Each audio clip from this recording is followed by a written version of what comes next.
नमस्ते साथियों, आजकल आपने ये जरूर देखा होगा कि मौसम बहुत तेजी से बदलता जा रहा है। कभी फरवरी में गर्मियां देखने को मिल रही है तो कभी मार्च में बहुत ज्यादा ठंड और तो कभी बेमौसम बरसात। मौसम का ऐसा डिसबैलेंस बढ़ता ही जा रहा है। ये सिर्फ इंडिया में नहीं बल्कि वर्ल्ड के ज्यादातर देशों में ग्लोबल वार्मिंग का असर देखने को मिल रहा है। कभी कहीं बहुत तेज आग लग जा रही है तो कभी कहीं बहुत ज्यादा बर्फबारी देखने को मिल जा रही है। चिली, कनाडा, ऑस्ट्रेलिया, स्पेन और पुर्तगाल में इतनी भीषण आग लगी कि लगभग 18.5 मिलियन हेक्टेयर जंगल जल गए। आप बीबीसी न्यूज की ये रिपोर्ट देख सकते हैं जहां उन्होंने बताया है कि जनवरी 2020 में ऑस्ट्रेलिया में इतनी भयानक आग लगी कि करीब 3 अरब जानवर मारे गए और 33 लोगों की मौत हुई। वर्ल्ड की पॉपुलेशन भी बढ़ती जा रही है। वर्ल्ड की टोटल पॉपुलेशन 8.30 बिलियन के करीब पहुंच गई है, जिसमें से इंडिया में 143 करोड़ और चाइना में 140 करोड़ पॉपुलेशन है, जो कि पूरे वर्ल्ड की पॉपुलेशन का 38% हिस्सा है। अब सवाल ये खड़ा होता है कि ग्लोबल वार्मिंग के इतने बढ़ने के बाद भी सरकार इसमें कोई बड़ा एक्शन क्यों नहीं ले रही है? क्यों सरकार अभी भी इतने पेड़ों को काटने में लगी पड़ी है? तो आइए इस वीडियो में पूरा मामला समझते हैं। तो मेरे हिसाब से ग्लोबल वार्मिंग की शुरुआत 18th सेंचुरी में द ग्रेट ब्रिटेन में हुई थी, जहां इंडस्ट्रियल रेवोल्यूशन की शुरुआत हुई थी। अब आप सोच रहे होंगे कि मैं ऐसा क्यों कह रहा हूं? क्योंकि इस रेवोल्यूशन से पहले सभी काम हाथों के जरिए नेचुरल तरीके से किए जाते थे, जिससे किसी भी तरीके का पॉल्यूशन नहीं होता था। पर इस रेवोल्यूशन के बाद बहुत बड़े बड़े भाप के इंजन बनाए गए, जिनको चलाने के लिए बहुत ज्यादा कोयले का यूज होता था, और इस कोयले के यूज से बहुत ज्यादा अमाउंट में कार्बन डाइऑक्साइड, सल्फर डाइऑक्साइड और कार्बन मोनोऑक्साइड जैसी हार्मफुल गैसें निकलती हैं। और इसके अलावा फ्यूल के इनकम्प्लीट कंजप्शन से काला धुआं और अदर नाइट्रोजन ऑक्साइड एटमॉस्फेयर में फैलती हैं। इंडस्ट्रियल रेवोल्यूशन ने सभी देशों को सबसे पावरफुल कंट्री बनने की होड़ में इतना पागल कर दिया कि इन देशों ने ये भी नहीं सोचा कि हम नेचर को पूरी तरीके से तबाह कर रहे हैं। पर इंसान अभी भी यहाँ नहीं थमा, वो धीरे धीरे डेवलपमेंट करता रहा। अगर ये डेवलपमेंट नेचर और पेड़ों को देखकर किया जाता तो शायद इतना पॉल्यूशन नहीं होता। पर इस इंडस्ट्रियल डेवलपमेंट के लिए ब्रिटेन, ब्राजील और रूस ने फैक्ट्री और रेलवे लाइनें बिछाने के लिए लाखों हेक्टेयर पेड़ काटे, जिससे पूरे अर्थ में कार्बन बहुत ज्यादा अमाउंट में स्टोर होती रही और टेम्परेचर दिन पर दिन बढ़ता रहा। यहाँ तक तो सब नॉर्मल था, पर लियो बैकलेट ने नेचर को पूरी तरीके से डिस्ट्रॉय करने के लिए न्यूयॉर्क, यूएसए में एक बहुत खतरनाक चीज का इन्वेंशन किया, जो थी प्लास्टिक। हाँ, सिंथेटिक प्लास्टिक को 1907 में बनाया गया। वैसे तो हाफ सिंथेटिक प्लास्टिक 1868 में जॉन वेस्ली हयात ने बनाया था, पर सिंथेटिक प्लास्टिक पूरी तरीके से मैनमेड था। शुरुआती दिनों में प्लास्टिक का यूज वायरों में कोटिंग करने के लिए किया जाता था ताकि करंट फैले ना। पर फिर 1965 के प्लास्टिक के यूज ने एक अलग टर्न ले लिया। स्वीडन में स्टेन गुस्ताफ थालिन ने प्लास्टिक बैग का इन्वेंशन किया, जिसने ग्लोबल वार्मिंग को पूरी तरीके से बढ़ा दिया। प्लास्टिक बैग को डिकम्पोज होने में 1000 ईयर से भी ज्यादा का टाइम लगता है और इसको जलाने में बहुत ज्यादा कार्बन डाइऑक्साइड निकलती है।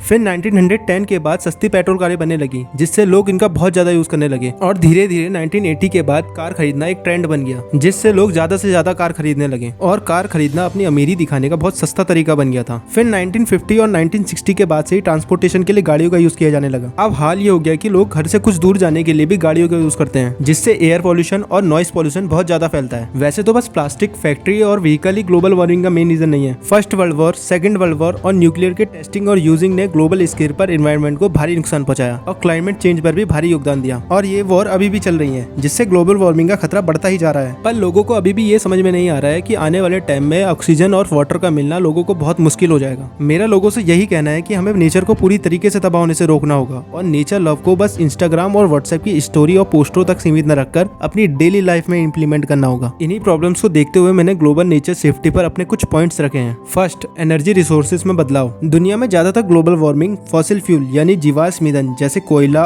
ऑयल, गैस के जलने से होती है। इस रिसोर्सेज का कम यूज करके सभी देशों को सोलर, विंड और वाटर एनर्जी पर पूरी तरीके से डिपेंडेंट होना पड़ेगा। सरकारों को भी फॉसिल फ्यूल पर दी जाने वाली सब्सिडी को पूरी तरीके से बंद करके ग्रीन टेक एनर्जी को बढ़ावा देना होगा। नंबर सेकंड, टेक्नोलॉजी सेक्टर में बदलाव। जैसा कि आप सभी को पता है, आजकल एक घर में 2 से 3 गाड़ी होना बहुत आम सी बात हो गई है, जिससे पॉल्यूशन बहुत तेजी से फैल रहा है। आप फोरकोड ट्रेडर्स की 2025 की रिपोर्ट देख सकते हैं, जहां उन्होंने बताया है कि अभी भी पूरे वर्ल्ड में 96% व्हीकल पेट्रोल, डीजल और नेचुरल गैस पर डिपेंडेंट है। गवर्नमेंट को भी ईवी व्हीकल की प्रोडक्शन पर बहुत ज्यादा जोर देना होगा, जिससे इलेक्ट्रिक व्हीकल बढ़े और पेट्रोल व्हीकल धीरे धीरे कम हो। लोगों को भी पब्लिक ट्रांसपोर्ट पे ज्यादा ध्यान देना होगा और पर्सनल व्हीकल का यूज कम करना होगा, जिससे कि हमारे नेचुरल रिसोर्सेज बचे रहें। नंबर थर्ड, एग्रीकल्चर और डाइट की फील्ड में बड़ी इंप्रूवमेंट। आजकल आपने ये जरूर देखा होगा कि बड़े बड़े फार्मर्स अपने फायदे के लिए क्रॉप्स में केमिकल फर्टिलाइजर का यूज करते हैं, जिससे मिट्टी की लाइफ दिन पर दिन कम होती रहती है और मिट्टी को नेचुरल तरीके से फर्टाइल करने वाले केंचुए भी खत्म हो जाते हैं। यहाँ पर सरकार ने भी किसानों को सब्सिडी के जरिए ऐसी क्रॉप्स प्रोवाइड करानी चाहिए जो नेचुरल फर्टिलाइजर और कम पानी पीकर बहुत अच्छा प्रॉफिट दें। और वर्ल्ड में ग्लोबल वार्मिंग के मेन रीजन में से एक बीफ भी है, जिसका एक्सपोर्ट बहुत कम कर देना चाहिए, क्योंकि बीफ में बहुत ज्यादा क्वांटिटी में कार्बन डाइऑक्साइड और मीथेन जैसी गैस निकलती है, जो एनवायरनमेंट को बहुत ज्यादा गर्म करने में योगदान देती है। Next, number 4, green tech energy का यूज।